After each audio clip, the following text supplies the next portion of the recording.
Since 2012, Hatboro-Horsham High School has hosted the first robotics tournament in early March. This year, 33 high school teams were invited to participate in this event. I'm really excited. There's a lot of competitive teams here, and I definitely feel like this is going to be a good competition. And there's a lot of people here that don't normally come to some of these, so I'm really excited. The competition took place on March 2nd, but the process of building the robots began in January when the game was revealed to all the teams.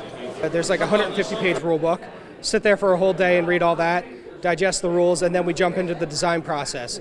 So we have a bunch of engineering mentors on the team and a ton of grade students, and we kind of sit there and figure out how we want to play the game and what rules we have to, how we have to fit within the rules. And about 8 weeks later, we have a robot, and it's a great iterative process and a great example of the engineering design process for the students.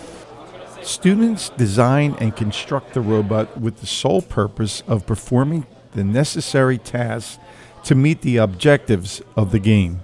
The object of today's games, there's rings on the field that they call notes. And the objective is to pick those notes up in different places around the field and put them in a goal.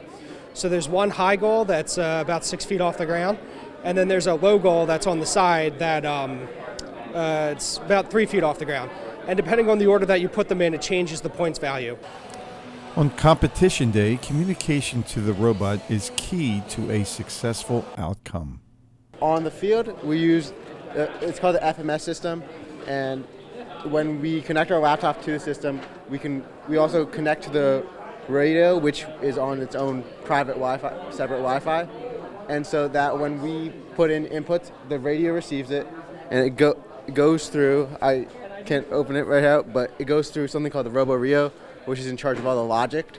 So then it distributes power, is in charge of distributing power and setting the correct angles and all that stuff, good stuff for our robot. Early in the competition, Team 708 performed well. The robot was able to score points to help its alliance win. Commitment, strategy, and leadership were key components to 708's success.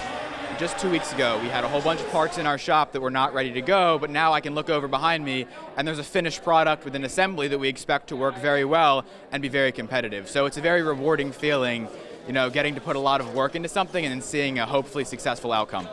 With all the hard work, late hours, and stress associated with this project, Team 708 still found time to enjoy themselves. We're the fun team. We like to hang out. We like to do things that bring us together. We spend about 35 hours meeting every week after school, 5 of the 7 days of the week, and that builds up. So we do team building days in the beginning of the year to get acclimated with one another and to really understand how we're going to work together. We have a leadership structure to make sure there are checks and balances, and we like to have fun. We are a family. That's how we see it. We are also very goofy, but then we can also very quickly switch to intense and getting things done. So it's kind of like we have fun and then we get stuff done.